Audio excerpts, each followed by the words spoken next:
Tonight on KQED Newsroom, we go in depth with the new head of CAL FIRE, Joe Tyler. We discuss how CAL FIRE is coping with a warmer California, the department's fatigued firefighting force, and Tyler's response to investigations that say his agency needs to do more to prevent wildfire.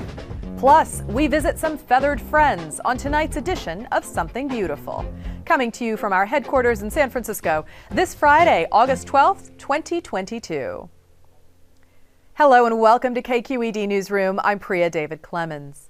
We cannot get away from concern over wildfire in California, especially as climate change makes the dries drier and the hots hotter, as our governor likes to say. And California's housing crunch has pushed more people to move away from urban centers and closer to wilderness areas. Closer, that is, then, to potential fire zones.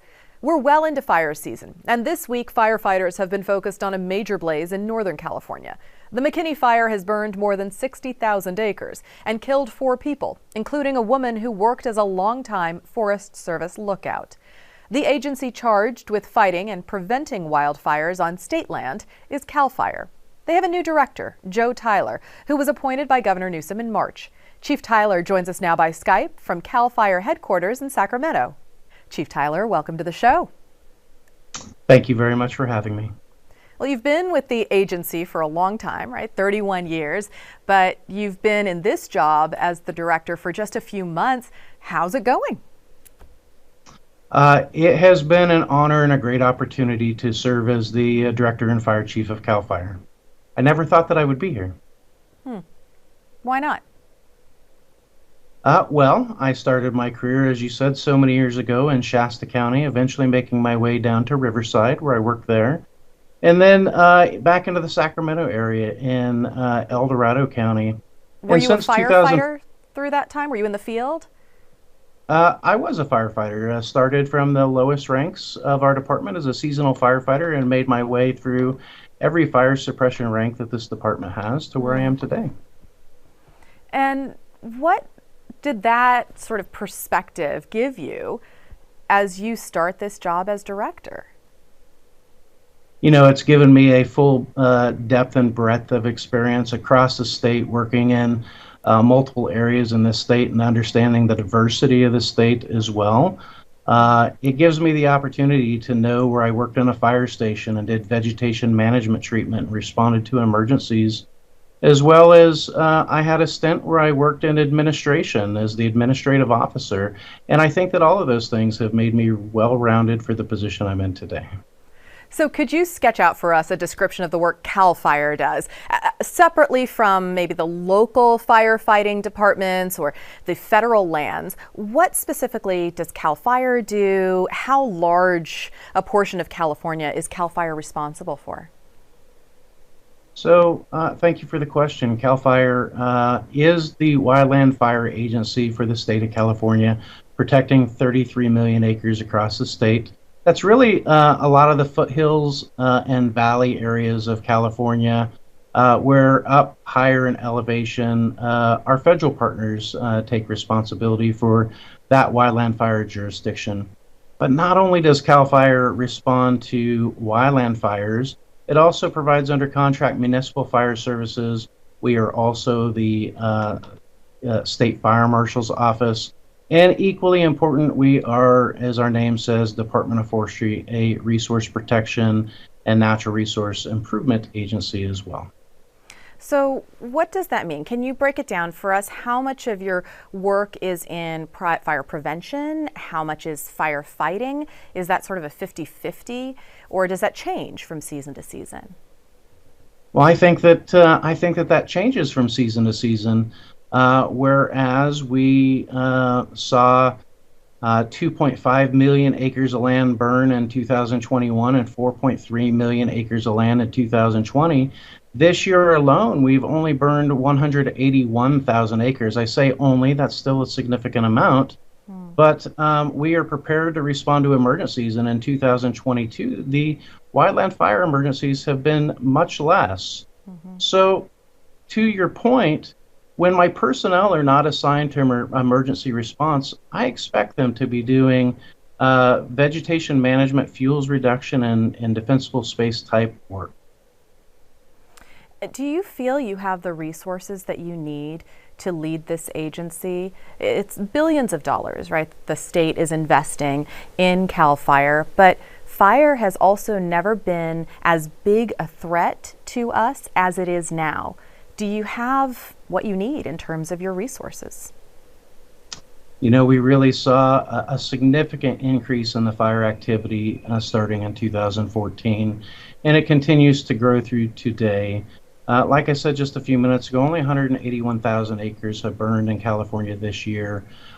So between our local partners, CAL FIRE, and our federal partners, I appreciate the administration's commitment to the funding and the resources that they've given us to conduct fire prevention activities and respond to emergencies.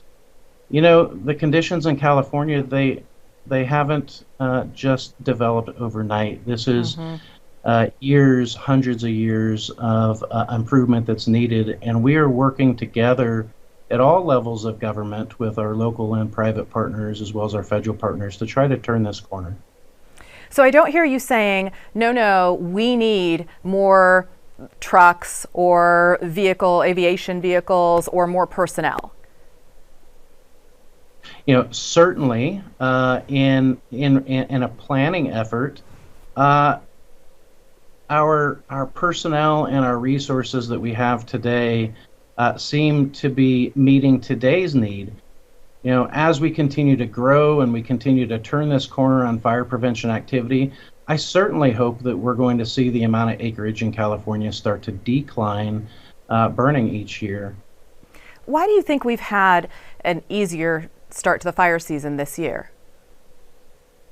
Well, I think it's a number of things. I think that the durations of large fires that have occurred over the year, or over this year in 2022, we have been so very fortunate that they have only occurred one at a time. So all levels of government have been able to dedicate resources to each large fire that has occurred thus far to try to keep them small.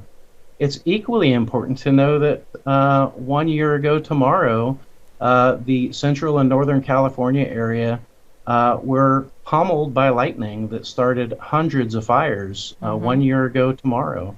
And as we can see outside today, we saw monsoonal moisture and lightning in the last couple of weeks, but we don't see that today. And I can hope that Mother Nature will be so gracious to us to only provide one catastrophic event at a time, that we can use our resources to mitigate this. So it sounds like a little bit of luck, really, in terms of what our weather is right now. As the climate continues to dry and it continues to get hotter, how does that factor into your planning? So we are constantly evaluating the fire weather and fuels conditions across California, and we're projecting out into the future. And I agree that climate change is playing a part in the factors that are affecting California. But the other factor that we have talked about is forest resilience and fuels reduction, and we really have to continue to invest in fire prevention activities and vegetation management through fuels reduction to really turn this corner. Well, let's talk about that in particular, because KQED and CapRadio conducted an investigation, and it had this headline saying that CAL FIRE fumbles key responsibilities to prevent catastrophic wildfires despite historic budget.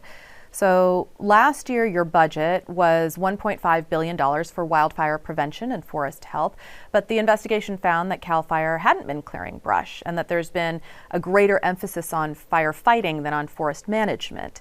What did you think of that investigation? Did it ring true to you? And did it make you change or make a decision to take different action in the future? Thank you for that question as well. So I am aware of those headlines, and we have had conversations with various media entities and reporters since that time. You know, it really hits home when CAL FIRE is questioned about its fire prevention activities, and when you start taking a hard look at yourself, you recognize that there are areas in which we can do better on, and I am committed to do better. in those areas. I also think that there was questions about definitions in what is meant by projects versus treatments versus treatment activities, as well as what I think that we have corrected since then is some transparency to allow the public and anybody who wants the information to be able to see exactly what is happening within CAL FIRE through a public viewer that's available on our internet page. So it doesn't sound like you're saying something needs to change or that you need to do more of the fuel reduction work. Well, certainly everybody across the state of California needs to continue to invest in fuels work and fuels reduction work across the state of California. Not just CAL FIRE, but all of our state agencies, our federal partners, our local partners, and honestly, private property owners as well really need to conduct defensible space and harden their homes to help strengthen that ability to combat wildfire from being as devastating as it has in the past. Certainly, I have no concern committing that we need to do better, and all of us doing better together is really how we're going to turn this corner. What is key for you, Chief Tyler, to accomplish as the new director? The key for me is what I have said previously since my first day on March 4th as the director and fire chief at CAL FIRE.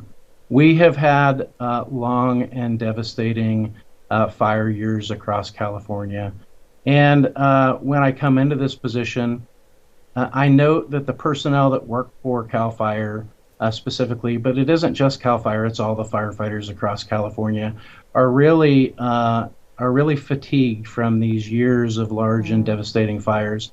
Not only fatigued physically, but fatigued mentally and emotionally. When you have firefighters that are sitting within the confines of the community of Paradise and seeing the devastation that occurred in 2018 in that area, and then fires everywhere else. So my number one priority is my people. Taking care of my people, their physical and mental well-being, will allow me to really get an engaged and motivated workforce who know that myself as their director are here to support them. Thank you for sharing that focus. I think it really comes from your perspective of rising up through the ranks all of those years and being a firefighter yourself and being with this agency year after year after year and seeing how much more challenging physically and mentally firefighting has been. I'd like to listen to a short clip from a firefighter who was talking about the impact of the stress of the work on him and his colleagues. I don't want to lose my family over this. I would rather quit my job. I'd be willing to bet that there's suicidal ideology in half of our employees right now, and probably half of them have a plan to do it. So, and much of that is because they don't get to go home, and when they are home, they don't have enough time to be who they really want to be. I found that heart-wrenching, honestly. Does that resonate with you? And could you tell us more about your focus on wellness with your staff and what that looks like in practice? Absolutely. So it does resonate with me. And as I said, my number one priority is our people. You know, when I started the fire service, one of the earliest fires in 1992 was the Fountain Fire in Shasta County. It was 64,000 acres. And for that, many times people would say that that was their career fire. Today, we take the Dixie Fire, 983,000 acres, devastations of communities like Greenville, seeing the emotional and physical toll on the firefighters and the public and the residents who lost everything that they owned really takes a toll on all firefighters, not just CAL FIRE firefighters. But specifically, I'm charged to support the women and men at CAL FIRE. And I do recognize the toll that it's taking. You know, as I referred back in 1992, I was on that fire for 52 days. And today, it hasn't been uncommon since 2014 through 2021, where our personnel would respond to work on and try to mitigate fires that they're there from anywhere from 21 to 30 to 40 to 50 days because they're so committed as firefighters to take care of and try to mitigate these emergencies. That does take a toll, not only our firefighters, but also on their families. So I do recognize that. And what measures are you putting into place to help your employees cope with this hard work? So measures that we have in place right now, we ensure that we provide all of our employees, not just our firefighters, but our support personnel as well, with access to therapists, clinicians, and retreats across the state and out of the state in which they can reflect on and overcome some of the emotional and physical distress that they see on a day-to-day basis in these fire years. It does take a toll on families. It is a hard and grueling job for any firefighter, whether you're a local, state, or federal firefighter who are trying to mitigate these emergencies. What is it, Chief Tyler, that keeps you up at night? What are you most worried about? So I am most worried, what keeps me up at night? I'm most worried about our people, because it takes that engaged and motivated workforce to be able to do all the other things that we've been talking about. You know, I work 7 days a week. My phone is on 24 hours a day, and my biggest fear, what keeps me up at night, is that phone is going to ring in any one of those 24 hours, telling me that there's been a fatality either of somebody of the public or one of our firefighters. That just happened recently with a Forest Service lookout. It sounds like there were 4 fatalities, one of whom was a Forest Service lookout. Is there a sort of harder feeling because you've been in that position, that you experience that, you know what that's like, that you feel it more strongly? Certainly, of the 4 fatalities on the McKinney incident located in Siskiyou County on the Klamath National Forest, I reached out to the regional forester, Jen Eberline, to give our condolences and our support, though those occurrences have happened to us in the past as well. And it is every leader's worst dream or nightmare to receive that phone call that one of your employees have perished. Let's turn to a different topic now. Fire has been a part of our landscape for generations, and Native American tribal leaders have been more outspoken in recent years about how their practices can help the state. Tell us about how CAL FIRE is working with tribal leaders. So since I have taken this position in March, I have dedicated myself to working with our tribal partners to learn more about their cultures and cultural burning and prescribed fire, working closely with tribes such as the Karuk tribe and the Yurok tribes up in the north coast area of the state, as well as the Pomo Indians in the Mendocino County area, working closely with all of them to better understand their cultural practices, as well as learn from the indigenous people of their past cultural burning and prescribed fire practices. It is going to take all of us investing in and learning from these tribes on how we can reintroduce fire in intervals on the landscape at the right times to ensure that we are only cleaning up the understory of any forest or the vegetation to try to make our forest more resilient. So we've been working closely together. Do you think that we're at this place in California where we're just constantly going to be battling fire, and that year after year it's just going to be kind of by the skin of our teeth? We're hoping that it doesn't come into these populated areas, especially as people move out into more of the urban wildlife interface, that we are just increasingly going to be pushing up against this threat of fire? Or do you see any hope for the future, that there is some sort of work that can be done that would give us a different path in the future, that would make it not such a threat to our everyday lives? I don't know what that is. I'm wondering if you do. Well, I think that you have set the stage already, is that we are seeing communities spreading into the wildland urban interface areas, and we have to adapt to that interface zone of a rural wildland environment and homes that are scattered within that wildland environment. And it is tough. It is important that we ensure that we're doing what we need to do through fire safe regulations, through defensible space, and then fuels reduction in general, to be able to try to make our wildlands more resilient across California.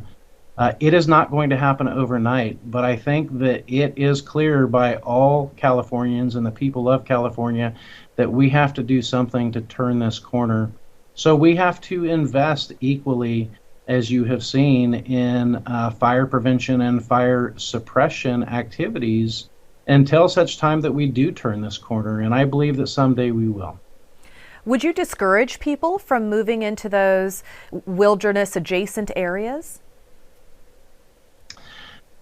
I'm not personally going to discourage somebody from moving to any place in California that they want to live. But certainly what I would encourage is every homeowner, every landowner doing their part to conduct their own defensible space and harden their homes in preparation of a wildfire that may come into their community.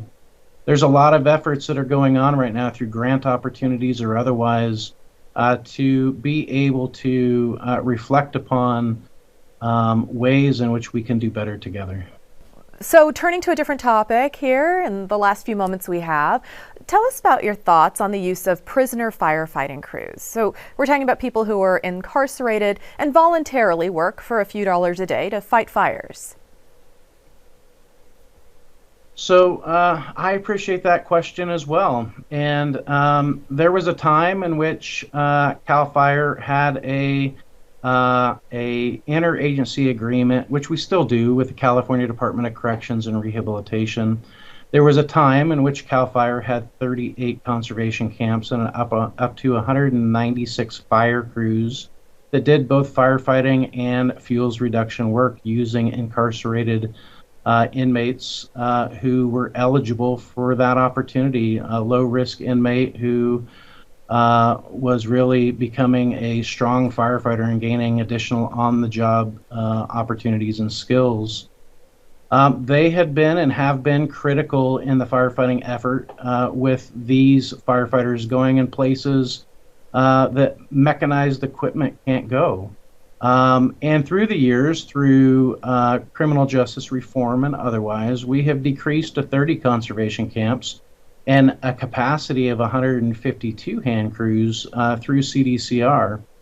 But most recently, we're running on an average of 50 hand crews with approximately 12 inmates per hand crew to be able to support that. And as we continue through and out of this pandemic, we continue to see a decline of available inmate firefighters available for that ability. So the administration is investing through paid firefighting hand crews now to try to replace those critical firefighters that we had. Now, as it relates to your specific question to my opinion about incarcerated firefighters, I, in 2013-14, was the camp chief at Growlersburg Conservation Camp in El Dorado County, and really got to understand and know our inmates and the roles that they play. And they are a strong force and do well for the people of California to be able to mitigate fires. I am equally happy that in my time in my last role in these last couple of years that we're starting to provide opportunities to our incarcerated firefighters. So when they parole, we give them opportunities such as those that are in Ventura right now at our Ventura Training Center to give them additional skills to make them competitive for fire service jobs in California. And since the inception of that program, we have been able to hire within CAL FIRE over 200 additional firefighters who were previously inmate firefighters. They play a role in mitigating the emergencies in California, and they are a critical resource. Thank you so much for your time, Chief Tyler. Thank you for this extended conversation. We appreciate it. And we wish you all the best of luck as you embark on your tenure as the director of CAL FIRE. Thank you. Thank you very much for the time. Every year, thousands of wild birds are captured and brought to the United States to be sold as pets. While some parrots, parakeets, and others find loving homes, some become victims of abuse and neglect. This week's Something Beautiful is Mickaboo Bird Companion Rescue in San Jose, where exotic birds of a feather have found a place to flock together.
Nice to see that love.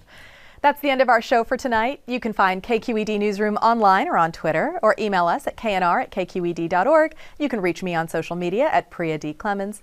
Thank you for joining us. We'll see you right back here next Friday night. Have a great weekend.